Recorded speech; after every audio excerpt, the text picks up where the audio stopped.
Hey folks, welcome back to the channel. If this is your first time here, I surely appreciate your support. Like I tell everybody, I always build these videos, guys, for like-minded folks just like you and I, to help us all get to the finish line, but more proficiently. Today, we are on the farm. Going to talk about the importance of blind placement. Why is that so important this time of the year? Is because folks are, wanting to build or put box blinds and build, food plots and habitat around them, right? Here is a few tips, guys, of where to place those and why to stop and make it make sense. I've got one of these spots here in Kentucky, guys, I'd like to go over with you, and it's a typical. There's another spot where most folks would go ahead and put this, and I'm going to explain to you why I've got it sitting right here.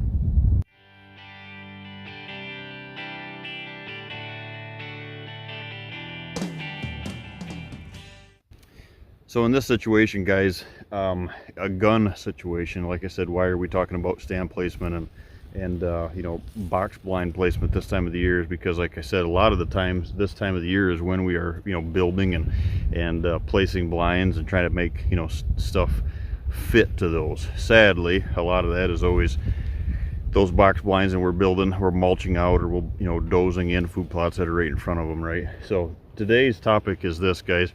I want to emphasize the importance of when you set a box blind. Hopefully it's from afar. If it's a gun blind, now you can bow hunt out of the octagons and stuff like that too, and I get that. But if it's a gun situation, always make sure the reason that you're setting it up, it's not just to see 200-300 yards. Is that a plus? Yes, it is. This one right here is a perfect example.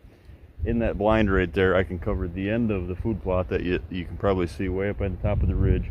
This whole section through here, guys, it has all been logged this year. I thinned that all out, and you can see the transition lays right on the edge of those cedars, and it's all mulched out. This year, what I'm going through is right down here, and here we are putting in some habitat pockets along it. Brings us to today's topic. Most folks want to be sitting on that looking into a field. Sadly, most folks are in front of the doe movement. So before you place these, I highly recommend getting in a situation where you can get, if you want to be high above, and I'm just blessed enough to have this spot here. It was a little bit of a trick getting the we put that in there with a skid steer. It doesn't look too steep here, but getting it in from behind and laying that in, actually, to be honest with you guys, tell you how steep it is in front of it. The back side of that is sitting flush on the ground. So the door can open up. The door just misses, and the front of it is on 4 foot, about 4 foot 4x4s. It falls off the front of it that far, but I can see a long distance from there. But what I'm covering is I'm covering all of this line of movement, building the habitat pockets on the right side. So when I'm able to hunt this in the morning, the thermals are raising. Right on the end of that, guys, right down in there, the end of that food plot is a saddle. You can see it jumps right out, right? There's a saddle. That connects one side of the farm to the other. Right across here, that's the end of the food plot. One of the feeders is on the end of the food plot. I can actually see the end of the food plot, see the feeder. It's all in that saddle. That transition comes through here. Now, if I were to just put that just looking at the field, there's a spot about 60 yards, 80 yards, that side of it further. You can actually, probably about see it right there.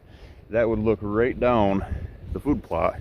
I could shoot the food plot for 200-300 yards. I can already cover about 100 yards of it. But that's what most folks want to do. They're putting it there just to see.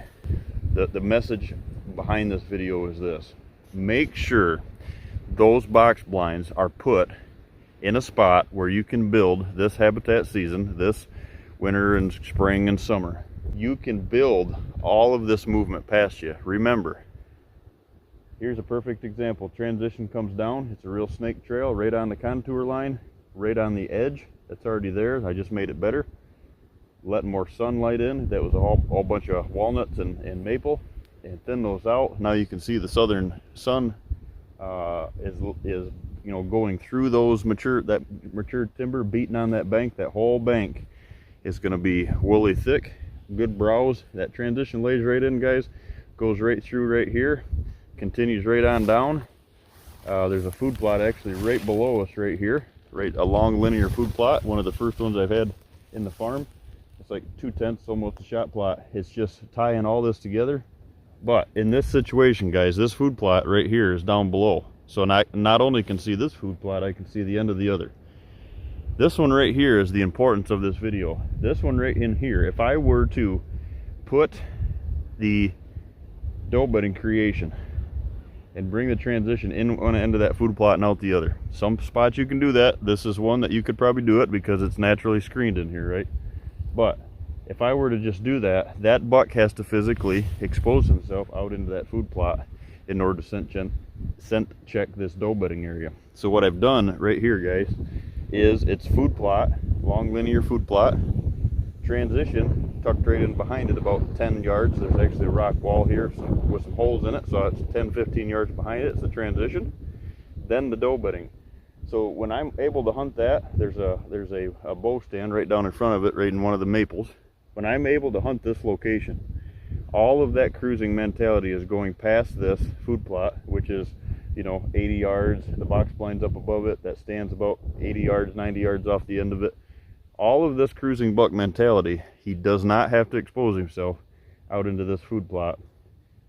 Can scent check the bedding. He's here when you're here. There's a reason for him to be here when you're there. You're not just sitting on a hill looking 200-300 yards and sitting all day, sadly, for the first half hour maybe of daylight, and the last half hour right before dark. Magical times of the day. A lot of deer get killed that way, guys, but I like to be proficient. If you watch these videos, I start these videos with that message. I want to help you be more proficient. This is one of those situations. If you were to block that, put that all into doe bedding, that buck would have to expose himself into this food plot to scent check that. Like I said, sometimes, just because the way this is naturally screened, nobody can see this in here. No pressure from the neighbors. You could be sitting right on the neighbor's fence row and they cannot see this down in here. Very secluded, but even then, I don't force them to go into those food plots. So make it make sense. Lay it out. Not only cover just big open fields. Put it in a location that you can see. Yeah, you're up here on the bank. You can cover a lot of ground with a gun. This is a great muzzleloader spot. It's a great gun spot. It's one of those dynamite locations. I killed early this year, so I didn't get a chance to sit in it myself, but that's one of those spots, guys. Learn from this one right here. Typical. Let's not put it on a spot where we can see just fields. Let's put it in a spot where we can make sure that those deer are cruising by and they don't have to expose themselves out into those food plots. I think it's a huge overlooked step. I think once you see it, you'll never put those box blinds in a situation where you're just looking at field mentality only. Always make sure that you can set the stage for cruising bucks past it. So in this case, it's blind, food plot, transition, then doe bedding, right? You're not right on the food plot. You can reach out and touch it. I can get out the back door, 2 steps out, and that's all screening you can see.